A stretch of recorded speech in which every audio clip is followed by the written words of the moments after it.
01900903. Di sini, saya akan menjelaskan sedikit tentang pengertian cerita. Perkenalkan, nama saya Cynthia Deveberiana, NIM A51019094. Dalam tugas kali ini, saya berkontribusi sebagai pemain drama.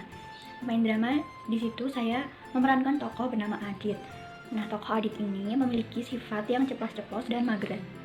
Nama saya Frida Wahyu Rahmawati dengan NIM A5101995.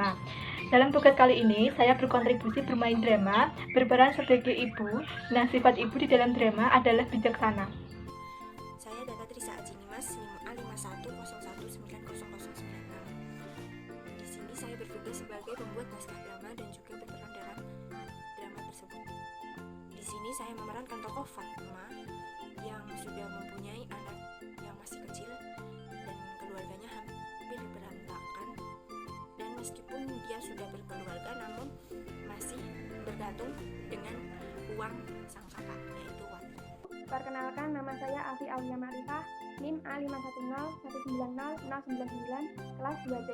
Di sini saya akan menyampaikan mengenai jenis-jenis cerita. Perkenalkan, nama saya Ayu Kusuma Wardani, NIM A510190100. Di sini saya berkontribusi sebagai editor video dan narator.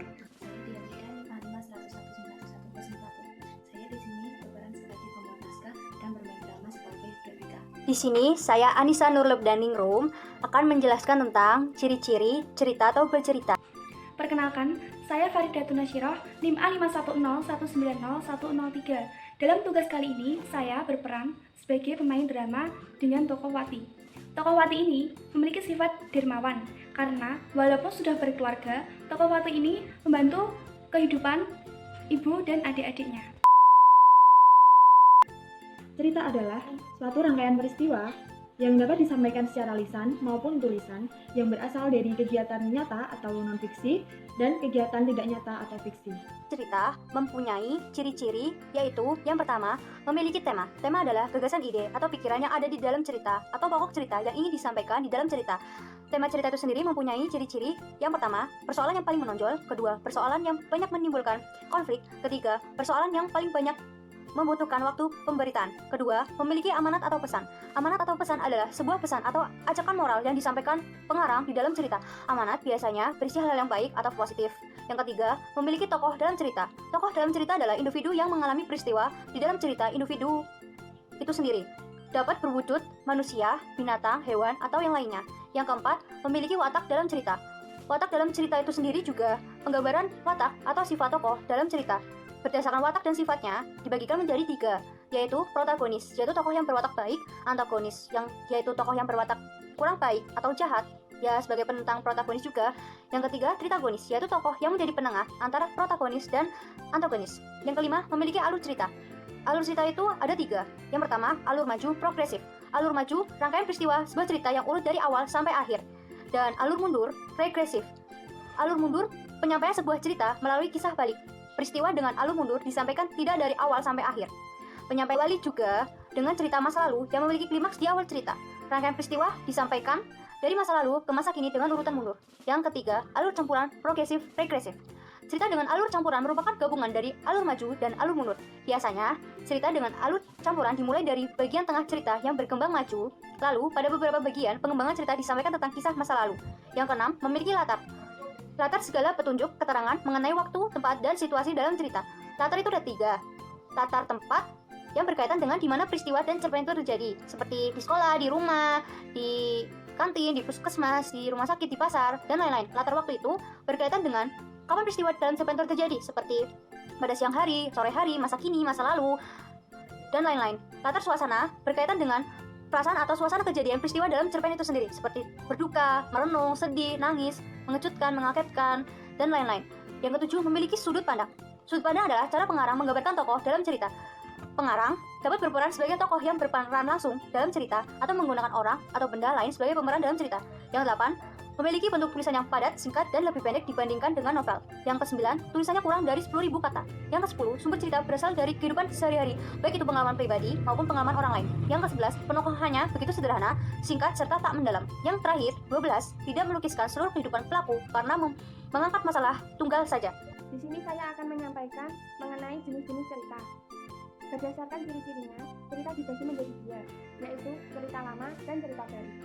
Jenis cerita lama yaitu satu, dongeng.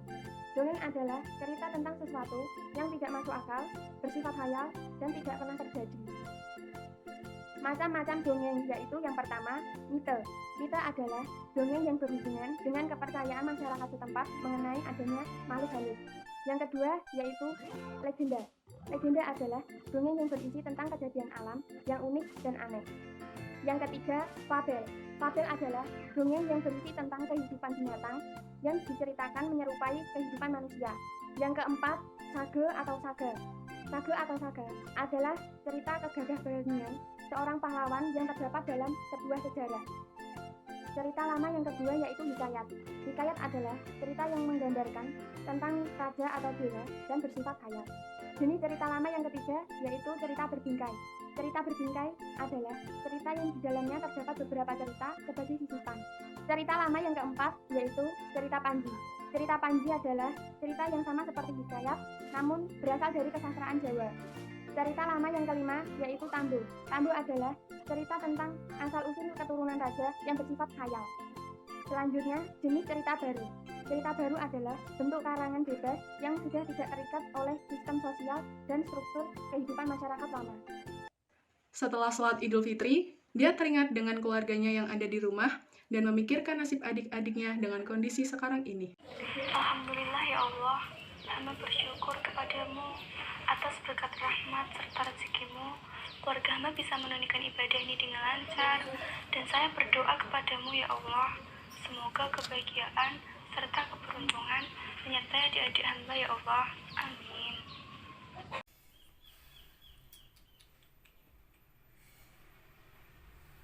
Astagfirullahaladzim.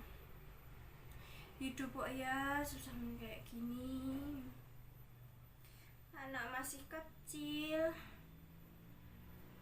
Mbak Wati mah enak, hidup bahagia terus, banyak uang.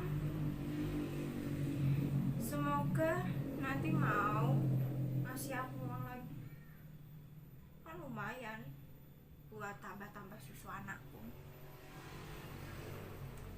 Ya gini, kalau nikah muda, nikah cepet-cepet, belum tahu arahan, berantakan. Sabar ya nak. Berjalan mondar-mandir, kemudian duduk, karena terjebak di kosan karena corona, jadi tidak bisa pulang, dan belum mendapat pekerjaan baru setelah di PHK.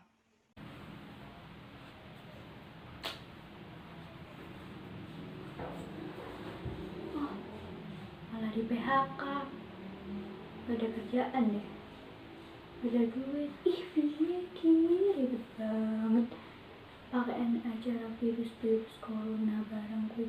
Ih, sebel. Karena diduga ODP, selepas pulang kuliah di mana wilayah yang ia tinggali terkena zona merah, sekarang dia bersantai, duduk di tempat isolasi khusus daerahnya dengan menggunakan masker.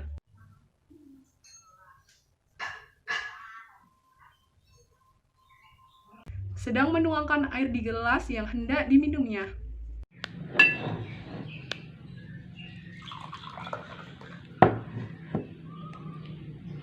Gimana ya kabar anak-anakku di sana?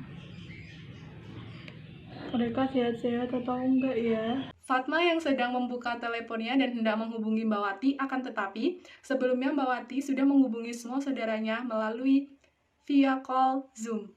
Assalamualaikum adik-adikku yang kusayangi. Bagaimana kabar kalian? Waalaikumsalam. Ada apa toh Mbak? Ribet banget kakak tanya-tanya kabar pula. Ngirim unitnya enggak? Mbak Wati toh, tadi mau aku VC loh Mbak buat silaturahmi. Iya, soalnya Mbak sudah kangen sama kalian semua. Dan untukmu Beca, hematlah uang, jangan buat beli skincare saja, ditabung uangnya buat masa depanmu nanti. Tadi udah kesambung kok diem aja loh. Adit yang tadinya mager langsung menyahut sapaan kakaknya itu. Waalaikumsalam. Wes toh Mbak, jangan buat masalah terus. Kita mau minta uang sama Mbak Wati toh. Gus menang dong. Rusak rencana aja loh kamu ini. Nggak apa-apa. Ntar kalau ada rezeki lagi, Mbak kirim lagi deh buat kalian semua. Asik, alhamdulillah rezeki nomplok. Nah, seneng tau iki Mbak.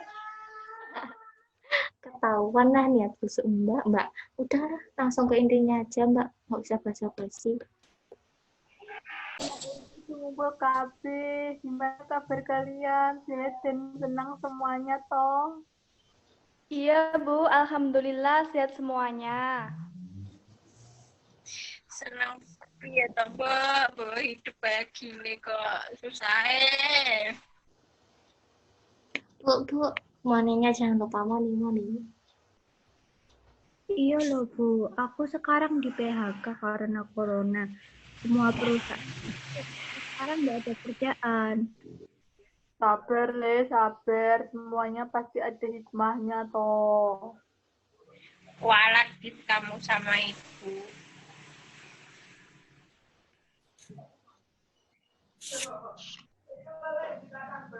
Sus, Mbak, aku gak untuk ngomong ngono. Ucapanmu itu bisa jadi doa buat adikmu. Bu, Yo aku yo ora. pengen pulang. Wes gak betah di sini. Gak ramah lingkungan banget. Ya Allah, gak pengen kejemutan tau Bu aku. Sabar toh, Nak. Ikuti tos dulu di situ. Kalau hasilnya negatif, baru boleh pulang. Sabar wae Bu, sabar.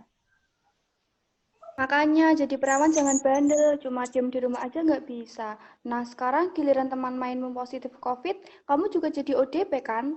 Ya semoga saja Rebecca bisa negatif. Astagfirullahaladzim, namanya aja musibah Mbak. Ya udah kalau gitu, yang di rumah tuh banyak doa buat aku. Di sini juga takut kalau sampai positif corona. Ibu di rumah itu juga doain anak-anak, ibu biar dikasih jalan keluar semuanya yang baik-baik. Tangan. Ibu ya kangen loh, biasanya pada ngumpul kan di rumah itu rame, terus makan opor bareng-bareng. Nah ini di rumah sepi nyenyet loh. Oh iya mbak-mbakku, masku, jangan lupa jatah THR.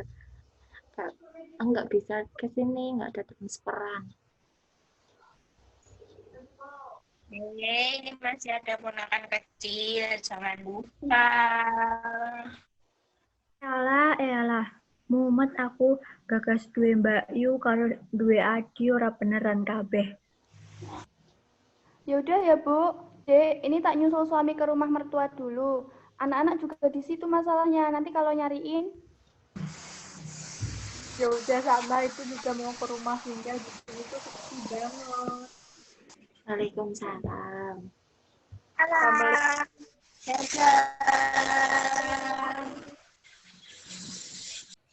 Semua sudah terputus kecuali Rebecca dan Adit. Nopo cengar-cengir? Kangen mbakku. Makanya jangan bandel, doa terus biar nggak positif, biar cepat pulang. Aku bentar lagi mau pulang. Siap bosku. Ya udah tak visi pacarku dulu ya. Hai. Serah.